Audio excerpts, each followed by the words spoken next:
Thank you again, Mr. Chairman. I think most Americans realize that it is, if you're exposed, that you have 21 days. If you go beyond 21 days, you're at virtually no risk of Ebola if you go that far. But it's conceivable then that after 14 or 15 days, you in fact can still get Ebola. Is that correct? Yes. So I want to go back to the restricting of travel, particularly by non-U.S. citizens, visas, 150 folks a day into the U.S. From West Africa. So it's the conditions, as you talked about, exit screening. All folks from there are exit screened. So it's perfectly conceivable that someone even after 14 days can exit screen, they're okay, no fever, and in fact get to their destination, perhaps in the United States, and have the worst. Is that right? Yes.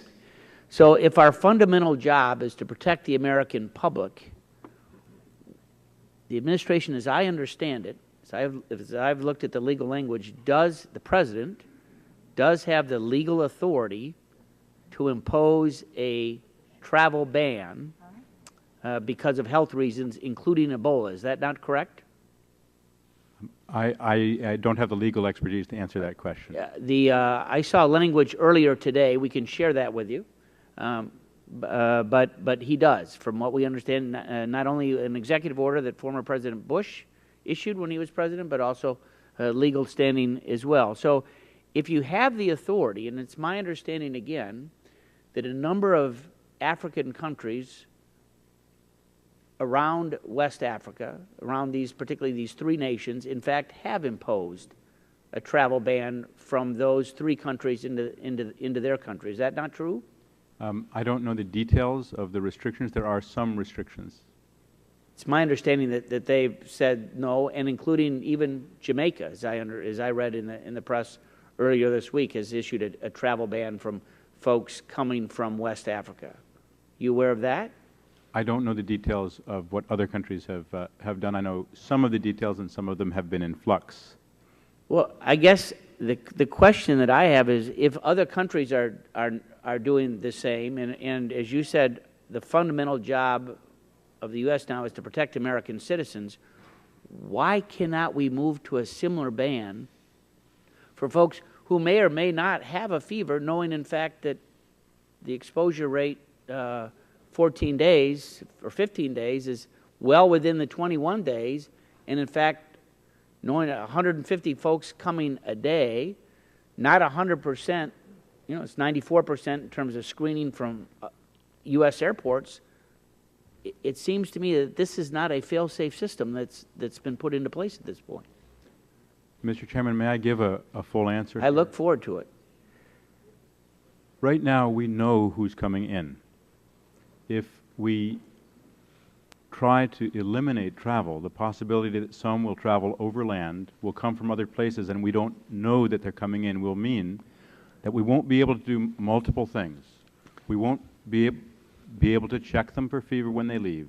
Do we not have, if I can interrupt you just for a second, do we not have a record of where they've been before, i.e. a passport or travel status as they travel from one country to another? Borders can be porous, especially, may I finish?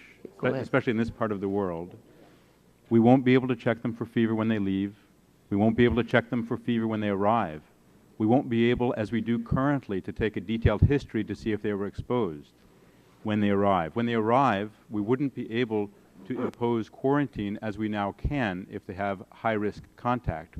We wouldn't be able to obtain detailed locating information, which we do now, including not only name and date of birth, but email addresses, cell phone numbers, addresses of friends, so that we could identify and locate them. We wouldn't be able to provide all of that information as we do now to state and local health departments so that they can monitor them under supervision. We wouldn't be able to impose controlled release, conditional release on them, or active monitoring if they're exposed, or to, in other ways... My time is expiring. I know I got a swift gavel over here to my left, but I just don't understand. If we have a system in place that requires any airline passenger from coming in overseas with a date of birth to make sure that not on the anti-terrorist list, that we can't look at one's travel history and say, no, you're not coming here.